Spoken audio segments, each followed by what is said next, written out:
propose de rentrer maintenant, non pas dans le vif du sujet, parce que je crois qu'on vient de le faire, mais avec Liv et Aurélien, tout de suite pour peut-être...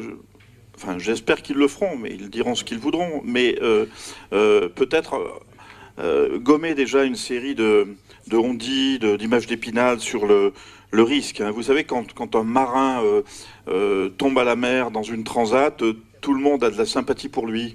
Les médias et puis le grand public. Et puis quand un alpiniste tombe, on dit qu'est-ce qu'il allait foutre là-haut. C'est pour ça que je me suis mis à la voile. Comment ? C'est pour ça que tu t'es mis à la voile. Voilà. Alors, on va commencer avec Liv. Et avant qu'elle nous dise un petit peu ce qu'elle pense de tout ça, on va regarder un court reportage de France 3. Je crois que c'est Christian Deville qui fait votre portrait. Voilà, on y va pour ce court portrait de 3 minutes. Merci. Les Ouches et son décor grandiose, des Drues au Mont Blanc en passant par l'aiguille du Midi. C'est là que Liv Sansoz a choisi d'habiter pour mieux se consacrer à sa nouvelle passion, la haute montagne. Un décor grandeur nature pour une jeune femme qu'on avait quitté il y a plus de 10 ans spécialiste des structures artificielles. Triple vainqueur de la Coupe du Monde, double championne du monde, Liv Sansoz domine l'escalade mondiale de 96 à 2000 avant de stopper sa carrière en 2001 suite à une grave chute. Allez, ce n'est pas grave car elle est championne du monde. Ça fait partie de mon histoire, c'était comme ça. Et puis, l'intéressant, c'est ce qu'il y a devant. Donc, non, pas vraiment de regret. Ça a été un moment difficile à gérer, mais qui en même temps m'a appris des choses. Devant, ce sont les études de psychologie. Liv Sansoz est une spécialiste de l'aide à la performance. Un domaine qu'elle connaît bien et qu'elle met en pratique avec la découverte du base jump.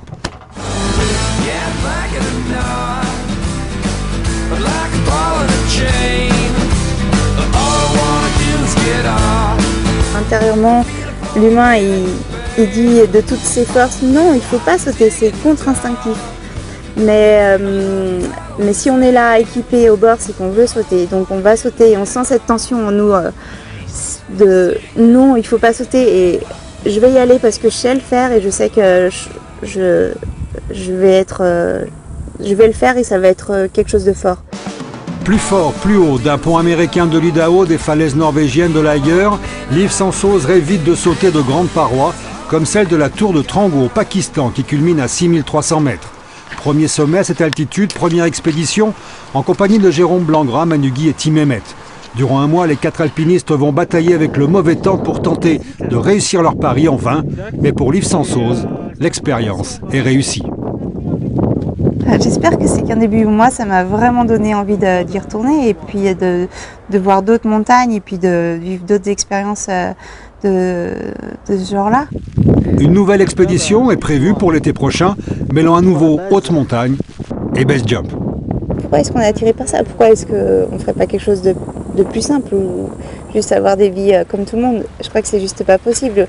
Il y a certaines personnes comme dont on fait partie, dont je fais partie, qui ont besoin de ça, qui ont besoin de faire des choses un peu différentes, des fois un peu hors normes aussi, parce qu'on se sent plus vivre et parce que on se sent plus vivant et on sent que c'est nous. Sinon, si on fait pas ces choses-là, on n'est plus nous-mêmes, peut-être, tout simplement. Voilà, on a noté se sentir plus vivant. On est déjà donc, je pense, dans le vif du sujet. Jacques ? Bah oui, Liv Sansoz, quand vous dites être plus vivant, qu'est-ce qui se passe ? Alors, il faut aller jusqu'où pour être sans cesse plus vivant ? Parce que là, c'est impressionnant. Quelle est l'étape suivante maintenant ? Je pense que... Alors, est-ce que le micro ne marche pas, celui-ci ? Oui. Bonsoir déjà, puisque tout à l'heure le micro ne marchait pas, donc je ne vous ai pas dit bonsoir. Être plus vivant, bon, je pense que depuis ce petit reportage, il y a eu une évolution. Déjà, personnellement, en fait, j'ai arrêté le base jump parce que je considérais que c'était une activité beaucoup trop dangereuse et parce que j'aime la vie. Et je pense que, oui, les montagnes, terrain de jeu, terrain de risque, il y a plusieurs montagnes. plusieurs façons de pratiquer la montagne. Et quand on a atteint un certain niveau, un certain domaine de compétences, on la pratique d'une certaine façon, elle nous apporte quelque chose qui nous fait vivre des expériences quand même hors normes et qui nous font vivre autre chose. Quand on en a reparlé l'autre jour, justement avant de venir à cette rencontre, vous me disiez que le fait d'être maintenant à Chamonix, vous avez en même temps exposé à un certain nombre de rencontres qui sont très souvent hors normes, où vous êtes parfois obligé justement de flairer ceux qui flirtent un peu trop avec la mort. Bon, je pense que Chamonix, c'est un endroit très très spécial, unique, où il y a énormément de monde qui vient. Il y a les locaux, puis il y a tous ces gens qui viennent pratiquer la haute montagne avec un accès extrêmement facile, puisque en une demi-heure, on peut se retrouver en haute montagne sur un glacier avec des parois magnifiques, des pentes magnifiques. Je pense qu'il y a effectivement, je pense qu'il y a différents types de personnes qui pratiquent et certains qui vont peut-être être plus joueurs que d'autres avec les limites. Et quand on habite dans cet endroit, on côtoie tout type de pratiquants, dont certains qui vont pratiquer en flirtant avec les limites. Alors justement, quand on aime la vie et quand on connaît parfaitement ses limites, comment on sait s'arrêter, ou en tout cas comment on sait continuer à jouer, continuer à vivre sans aller au-delà. Je crois que en fait, on évolue dans nos pratiques et puis qu'intérieurement on est capable de se dire ah non mais là c'est trop dangereux, c'est pas la peine d'y aller aujourd'hui, ou alors être capable aussi de renoncer, de faire marche arrière. Quand on était au Pakistan, on aurait pu y aller, on aurait pu continuer, forcer, puis essayer de sauter. Mais on s'est tous dit, mais c'est quoi le but de cette expé? On était un groupe de 4 amis, on n'avait pas de pression de nulle part, ni notre propre pression, ni la pression de sponsor. On s'est dit non, je crois qu'il vaut mieux qu'on arrête là, c'est trop dangereux. Et on rentre tous à la maison et on a tous vécu une très très belle expédition alors que l'objectif n'a pas été atteint, mais l'expédition est quand même restée quelque chose de très très fort dans nos souvenirs et on se revoit tous les 4 encore et on en parle encore. Je pense que des fois il faut savoir renoncer, puis des fois il faut savoir avoir les connaissances et puis l'expérience qui nous fait dire non, aujourd'hui c'est dangereux et il faut pas y aller ou il faut changer d'itinéraire pour éviter le risque. Le reportage, le portrait l'évoque rapidement. Vous avez également fait des études de psychologie. Est-ce que ça vous apporte quelque chose dans votre connaissance de à la fois de votre fonctionnement mental, de votre manière de réagir à des situations compliquées? Je pense que c'est pas tellement mes études, mais c'est plus en fait ma pratique du haut niveau avant, d'avoir pratiqué de la compétition à haut niveau et d'avoir appris à être très organisé et puis apprendre le dépassement, tout simplement apprendre le dépassement et apprendre d'être capable à basculer dans un état de performance à un moment donné. Et ça, je pense que c'est plus ça qui m'a servi plus que mes études. Alors dans cette salle et dans la salle d'à côté, je pense qu'il y a il y a une forte proportion de gens qui pratiquent aussi la montagne, mais il n'empêche que, comme vous le savez, dans ce qu'on appelle le grand public, c'est-à-dire nos proches aussi, la notion de risque est très mal vécue aujourd'hui notamment dans cette société. D'approcher des gens comme vous et notamment aussi des grands himalayistes m'a appris une chose, c'est qu'au fond, que vous allez ou non confirmer, c'est qu'au fond, vous justement, le risque, c'est tout sauf le risque. C'est-à-dire que vous apprenez à le gérer. Et je me souviens de Pierre Bégin, par exemple, en Himalaya, qui avait peur dans le bus qui nous amenait dans les routes sinueuses du Pakistan parce qu'il ne maîtrisait pas. Et en revanche, ce type allait faire un 8000 mètres. Est-ce que vous confirmez ou pas, qu'au fond, vous êtes tout le contraire de l'image que vous pouvez donner ? Vous et d'autres, bien sûr. Oui, je pense que, je comprends tout à fait Pierre Bégin là, dans ces bus sur la highway du Karakoram où il y a tout qui s'écroule et ce sont souvent des jeunes conducteurs qui vont très très vite et on est à l'intérieur, on contrôle rien. Alors qu'en montagne, justement, on essaye on prépare une course, on n'y va pas comme ça du jour au lendemain. Tiens, si demain on allait là, ça s'étudie, on étudie le terrain, on se dit qu'est-ce qui s'est passé au niveau de la neige, le vent sait s'il y a eu du vent, comment est la neige. neige, comment sont les conditions, on se renseigne. En plus, maintenant, c'est quand même vraiment très facile d'avoir beaucoup d'informations. Donc ça se prépare. Et puis après, sur le terrain lui-même, si la connaissance et l'expérience fait que on va se dire bon, on va éviter Sérac, on va passer là où il fait déjà trop chaud, ça risque des chutes de pierre. Et il vaut mieux rentrer. On est trop tard sur l'itinéraire, sur l'horaire, on était trop lent. Et on sait que ce couloir il parfine facilement. Il vaut peut-être mieux faire demi-tour. Est-ce qu'on pourrait dire presque que vous avez peut-être vous et les sportifs de haut niveau aussi, de manière plus générale, une expérience du risque plus forte que quand nous, on sort dans la rue et qu'on risque de se faire écraser par une voiture, finalement? Alors, une expérience du risque plus forte. Ou une conscience. Je pense qu'en fait, ça dépend du domaine, de la compétence de chaque personne, en fait. Par exemple, Aurélien, ce qu'il fait, il a une telle compétence et une telle maîtrise. On va voir tout à l'heure ça, la compétence. Que nous, ça peut nous paraître fou.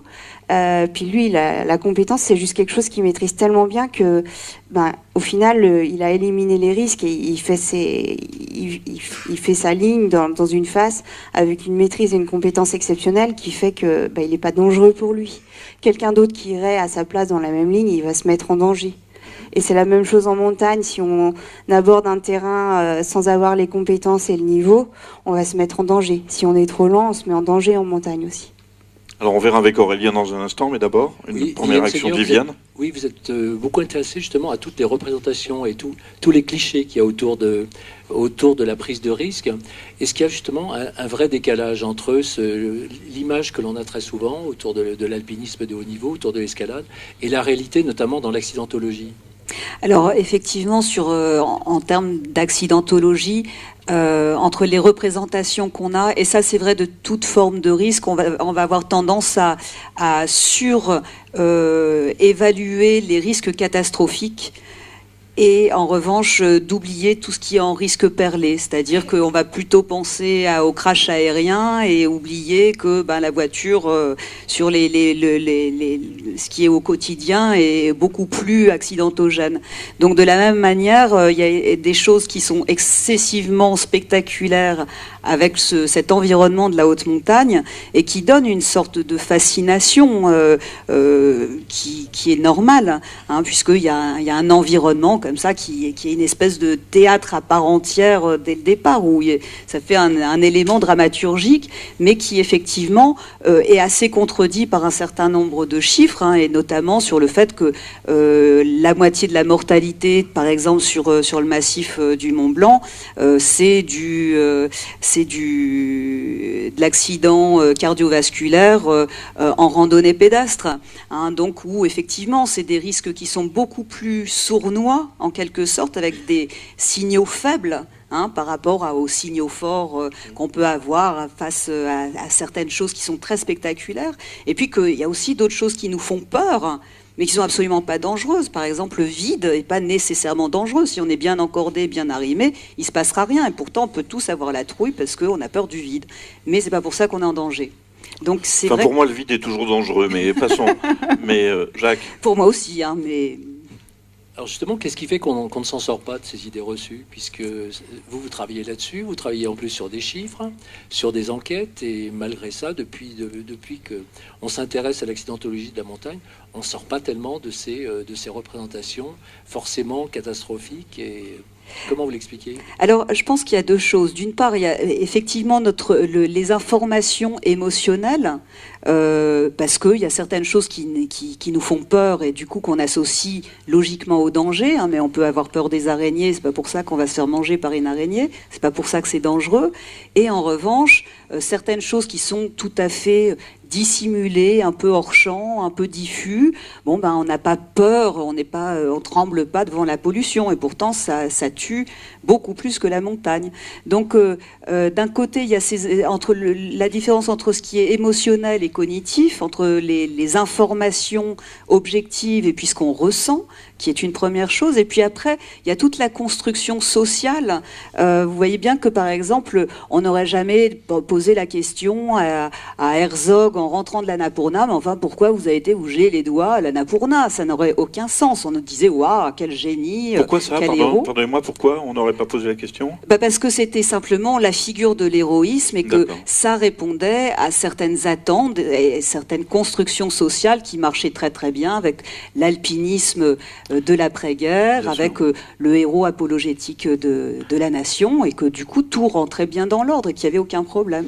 D'accord. Et donc aujourd'hui, par exemple, Aurélien Ducrot n'est pas un héros et donc il est en but aux critiques. Alors on va voir pourquoi. Non, mais on va voir pourquoi. Petit portrait. Alors c'est pas un portrait, mais c'est, alors accrochez vos ceintures. C'est Aurélien Ducrot dans ses œuvres, et après on écoute son témoignage.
Voilà, alors là, la réaction, là, c'est il va encore nous déclencher une avalanche. Hein. Alors Jacques, je te laisse avec cette question. Oui, ça c'est sympa. Oui, d'abord, tu vas nous rappeler, c'est un feuilleton. Alors, qu'est-ce que... Oui. Ce qu'on vient de voir, c'est un feuilleton. Oui, en fait, c'est un best-of d'une série de petits films qui s'appelle Shamline, et qui sont un petit peu des itinéraires en fait que je faisais régulièrement en ski, des itinéraires freeride, et qu'on a décidé de filmer entre nous en fait, donc entre amis, et se filmer comme vous pouvez le voir qu'avec des caméras embarquées. Donc voilà, donc ça c'était la saison de l'année dernière, puis une nouvelle saison cette année, avec le prochain épisode qui sort demain d'ailleurs. Et donc cette saison Shamline, et puis cette année il y a aussi des caméras extérieures pour se rendre compte un petit peu plus, pour se rendre un peu plus compte de là où on est et de la beauté de là où on est surtout. Alors là où je trouve que ça illustre plutôt bien le thème de la soirée, c'est que on est sur un terrain de risque. Ouais. Vous cherchez à montrer que c'est aussi un grand terrain de jeu. C'est exactement. l'idée aussi de cette. C'est vrai, c'est vraiment l'idée. C'est aussi un petit peu de dédramatiser tout ça. Mais c'est aussi fait de façon, je dirais, le plus propre possible. Donc quand on part sur tous ces épisodes, j'ai toujours un invité avec moi, un ami, plus un guide de haute montagne également. J'ai de l'expérience en montagne, mais je suis pas guide non plus, je sais pas tout, donc il y a toujours ça. Donc c'est aussi voilà, pour montrer que quand on va au bon moment, aux bons endroits, il y a des tonnes et des tonnes de choses à faire. Il faut juste pouvoir choisir les endroits. Les lignes, ces épisodes sortent tous les 15 jours. Et c'est pas pour rien, c'est-à-dire que tous les 15 jours, on va là où c'est bon, là où les choses sont en condition. Et j'ai jamais une ligne prévue à l'avance. C'est vraiment toujours par rapport au terrain, par rapport à ce qui s'est passé les jours d'avant, que je choisis les lignes que je vais skier. Alors attention, parce que quand je vois ce film, il n'y a pas de parole, il n'y a pas d'explication. Non, non, non. Ça, il n'y a que vous qui le savez. Hein. Oui, non, mais alors parce que là, c'est un best-of. Donc c'était vraiment un best-of de toutes les images de la saison 1. Et quand vous regardez un épisode, il y a tout l'itinéraire avec tout ce qui se passe, le guide qui explique les manœuvres techniques s'il y a des choses à faire. Et voilà. Est-ce que parfois vous vous posez la question de la responsabilité, à savoir est-ce que j'ai une responsabilité par rapport à des gens qui regardent, parce que on le voit sur Internet très facilement. Est-ce que n'importe quel ado qui rêve de faire du freeride à son tour, justement, pourrait se dire tiens, finalement, pourquoi pas moi? Ah ben c'est sûr qu'on a une responsabilité, je pense, à montrer des choses, à montrer ces choses-là, c'est très clair, parce qu'on est regardé, parce que il y a des jeunes qui sont comme des dingues, qui veulent faire la même chose que nous, qui n'ont pas forcément la même expérience que nous, loin de là, et qui savent pas comment le faire, et donc qui vont pouvoir le faire de la façon dont ils trouvent, sans savoir comment vraiment. Et donc, et c'est pour ça qu'on explique tout à chaque fois, et c'est pour ça qu'il y a toujours un discours à travers tous ces épisodes et tout ce qu'on fait en montagne. Et je pense que pour Liv, ça a été la même chose dans toute sa carrière. Essayer d'éduquer les gens à la pratique de la haute montagne aussi. On n'est pas tous nés avec un père guide de haute montagne, et ça sera toujours comme ça. Et donc, voilà, c'est éduquer au maximum, essayer de faire prendre conscience aux personnes de comment faut faire les choses, comment on fait les choses déjà à nous, expliquer ce que nous on fait, et pour pouvoir leur donner des pistes pour pouvoir aller faire la même chose. Alors moi j'ai deux questions à vous poser. La première c'est concrètement, expliquez-nous comment vous faites le matin ou la veille. J'aimerais que vous nous expliquiez comment vous dessinez d'une ligne, comment vous l'étudiez, etc. C'est ça qui est important, parce que derrière la notion de risque ou pas risque, il y a une technicité, il y a du savoir-faire, il y a une expérience, je suppose. Expliquez-nous comment... Alors, le choix d'une ligne, il est pas assez simple. Il se fait vraiment en fonction des conditions météorologiques du moment. Oui. Donc, des conditions de neige qu'il y a eu les 3, 4, 5 derniers jours, des conditions de vent, des températures qui vont nous guider sur une certaine orientation de face. Et après de là, c'est une expertise qui se fait après, je dirais, plus sur le terrain. Cette expertise-là va nous donner une orientation, va nous donner une inclinaison, entre guillemets aussi, savoir où aller, en sachant qu'au final, plus c'est raide, plus c'est safe. Hein. Ça, on peut le dire à tout le monde, mais... Plus c'est sûr, c'est ça? En fait, plus c'est raide, plus ça coule tout seul. Et les pentes les plus dangereuses sont les pentes entre 35 et entre 30 et 40 degrés. Au-dessus de 40 degrés et au-dessus principalement de 45 degrés, c'est vrai qu'on commence à être un petit peu plus tranquille. Donc je vais rarement en dessous, ça m'arrange. Donc voilà, bref. Et donc après ça, une fois qu'on a décidé, qu'on a choisi notre itinéraire, on se rend sur site. Et puis là, après, c'est, je dirais, l'inspection visuelle. Et est-ce que ce qu'on avait imaginé par rapport aux informations météo qu'on avait ressemble à ce qu'on a en vrai, et de là on étudie le terrain. Donc quand on fait des lignes comme ça ou en compétition, c'est la même chose, on n'a pas le droit de passer dans la face avant, donc c'est à vue entre guillemets, donc on repère bien avec des jumelles tout l'itinéraire, et après on va dedans, et pareil, principalement quand on est en tournage ou les choses comme ça, on prend le temps d'analyser la neige en haut, de vérifier que tout va bien, on met une corde pour descendre avant dans la phase, voir si c'est stable, et ainsi de suite. Voilà. Vous comprenez que c'est très important d'expliquer ça je au public, parce que finalement, à nous-mêmes, puisque nous on voit les images, on dit casse-cou, forcément, derrière il y a une vraie technicité. Juste une autre question sur le... Alors on a Liv l'a dit tout à l'heure sur le fait de vivre encore mieux. C'est ça, la recherche du risque, c'est souvent la recherche de la vie, je crois qu'il faut bien comprendre ça.